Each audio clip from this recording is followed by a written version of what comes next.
Traders, how are you? With Marcello. Today we're doing the recap of what happened in the markets last week, in the economy and the markets. This week we have a deadly bacteria that kills up to 50% of the patients, now endemic to the US Gulf Coast, meaning that it happens there regularly, like it made a home.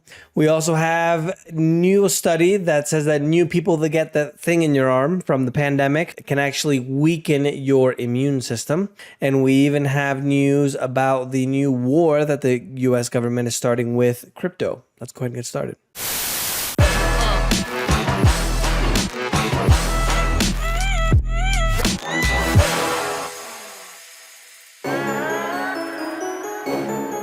Not a whole lot of outside of the norm news this week. We didn't have a lot of economic news. We did have a lot of corporate news that came out, but for the most part, it was pretty kind of a died down week. Remember that last week they did make the agreement about the debt ceiling. And part of that agreement was that they are removing the debt ceiling completely for the next 2 years. So they can completely spend money and print on whatever they want for the next 2 years, which is not a good thing because if you have been to the grocery store lately, I'm sure you have noticed the amount of money that you're spending now on not only groceries, but on absolutely everything. And that obviously is inflation. If you didn't know, 90%, 90, of all of the dollars in existence were literally created in the last 3 years since the pandemic in 2020. That, my friend, is the reason why we're having so much inflation now. Well, the primary reason, obviously, every president on the left and the right, from Bush to Obama to Trump, everybody's been spending money like crazy. And that's why I always try to be apolitical in these programs, because I think they're both driving the car off the cliff. It's just one part is just driving a little bit slower than the other, essentially, right? But it's not good news because that means that inflation is most likely going to continue to get out of control, even though they're talking about they might be raising rates, etc. The stocks in the United States, mostly positive. The S&P 500 hit its highest level since August. Canada, which I normally call it, Canada, is lower by 0.63%. Euro markets mostly lower. Istanbul popped another 10%, which was the most positive out of Europe, even though technically Turkey is in Asia and Europe. Latin America mostly higher. Africa and the Middle East mixed. And then the far east as well. Asia and Australia, all of Asia, Australia, that whole zone, they were mixed as well. In the conspiracy theory news of the week, the deadly bacteria, which kills up to 50% of patients, is now endemic to the US Gulf Coast, meaning that it's made a home there, says the CDC, just a year after it was first detected in the country. This is in the Gulf Coast. So if you think of Florida on the left side, kind of all the way up to, I think, Louisiana, I think it is. That's not good because obviously if you catch the bacteria, it's not bueno at all for you. You got a 50% chance to live. Another interesting thing that was even mentioned on Joe Rogan as well was that repeated thing in your arm from the pandemic, specifically the mRNA ones, weakens the immune system. So you could be more susceptible to things like cancer, says one of the founders of the mRNA injections, Robert Malone. And I'm going to read this word for word because I thought this was interesting. Basically, it's validating that this rush to administer and re-administer without having solid data to back up these decisions was highly counterproductive and appears to have resulted in a cohort of people that are actually more susceptible to the disease, including things like cancer. So be careful out there. Bitcoin and crypto. The main news in this space is that the US government is heightening its war against crypto.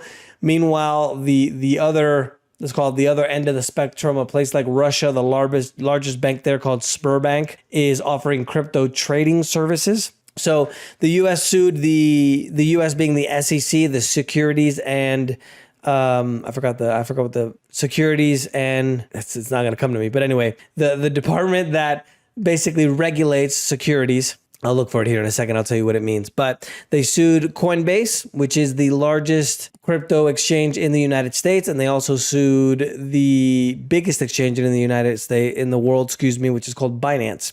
And the founder of Binance, called Changpeng Zhao, which is Chinese. So one of the things that they're accusing Binance of doing is 13 charges of the world's largest crypto exchange and its CEO of operating an illegal platform in the US and misuse of customer funds. They're basically saying that he was moving around the money to different exchanges that they basically control, the founder. one of the founders, the Changpeng guys, CZ is what they call them.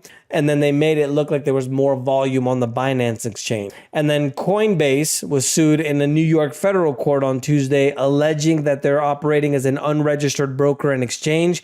And I think this is really funny because Coinbase has been one of the biggest proponents of trying to ask the SEC and sending them letters about how to operate, right? They want guidelines to be able to make sure they're within the rules. But I think they did it on purpose where they kind of kept everything vague. And then all of a sudden, when now they want to crack down on it, it's like, oh, you're not following the rules. Well, we asked you for the rules, but you never gave them to us. Convenient, isn't it? So Bitcoin on the news was down, and a lot of other of the meme coins and all the other cryptos as well. Bitcoin was down over 6% to just under 25,600. So if you guys remember, we had 2 or 3 weeks of kind of that stagnant consolidation, and then now we see a little bit of a pop, which is what I mentioned to you guys in the last few weeks. Obviously, you can't tell whether it's going to be up to the downside. There's probabilities, but now we're starting to get a little bit of movement. In commodities, U.S. corn crop deteriorates after the Midwest is hit with a worst drought in decades.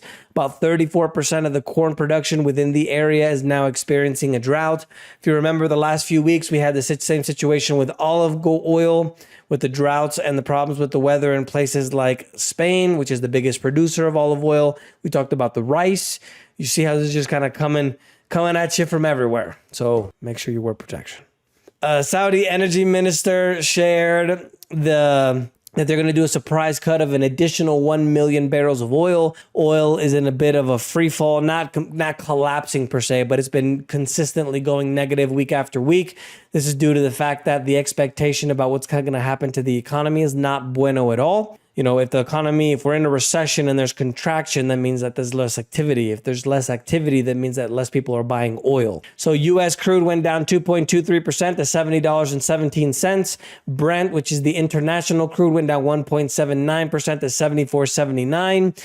And coffee as well surged to its highest level in price on the Futures London exchange since 2008 this week, meaning that your coffee might get a little bit more expensive. I have 25,000 trees, by the way, if you want some. Gold went up 0.67% to $1,961.70.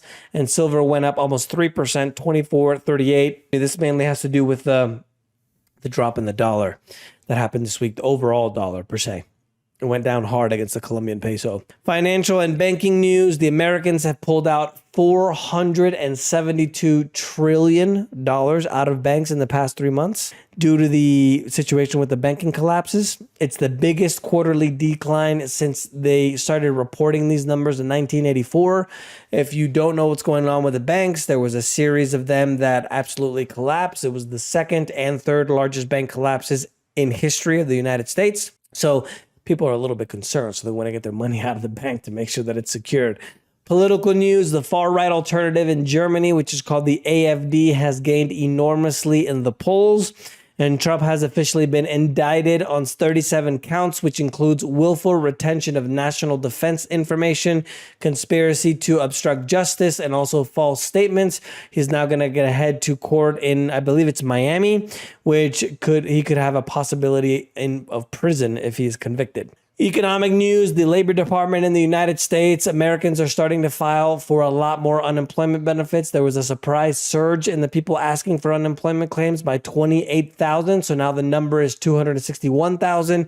This again shows what's really happening with the economy. In corporate news, the Biden administration is finally helping Tesla with their crusade to promote the EVs or the electric vehicles in the United States. They are providing billions of dollars in subsidies for the electric charging stations. And now Tesla is going to be possibly eligible if they also support what's called the CCS connection, when Tesla, for the most part, has supported the NACS connection. So the only thing there is that now Ford and GM have made announcements that they're going to adopt the Tesla way of charging. So now Tesla can receive up to $2 billion extra due to now that all their charging stations are going to be open to all the other car manufacturers charging. And now they're going to have an adapter, for example, to be able to plug in and things like that, which is interesting.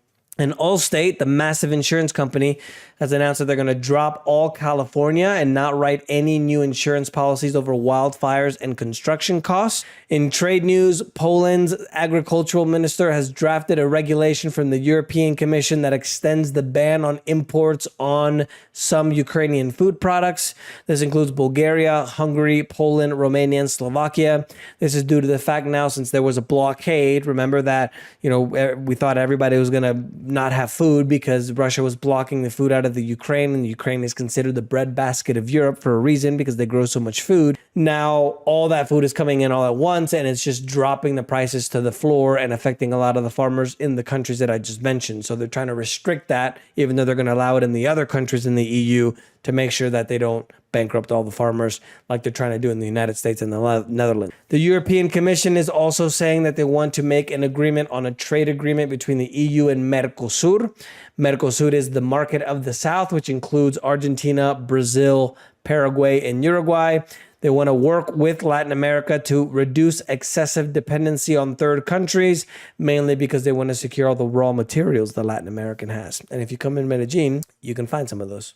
Some of you will get that joke. Investment news, the EU countries are trying again to pass a new deal for renewable energy targets, but countries like France and others are stalling and not wanting to make the agreements because technically they don't consider nuclear energy to be renewable, when technically it is until there's some kind of accident and you can't live 100 kilometers or 100 miles from the nuclear plant. Credit ratings agency Moody's is saying that UK house prices are set to fall 10% over the next 2 years as a more severe downturn in the housing market could trigger a lengthy recession.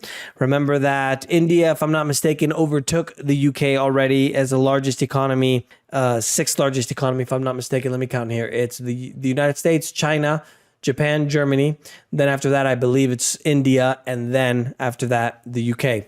So they're still one of the top 10 countries in the world. So it affects quite a bit the global economy. International events, there was a dam that was burst, sending millions of gallons of water to towns downstream, pointing the finger. Ukraine says Russia did it. Russia said Ukraine did it. But that's continuing to escalate. They're even sending their nuclear warheads now to Belarus.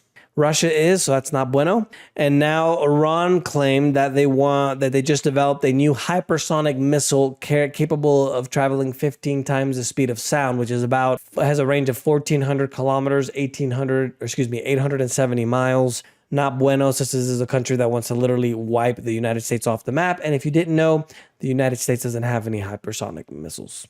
So all those defense systems that we have won't even work because these missiles are so fast, they'll just completely go right by the missiles that we shoot in defense.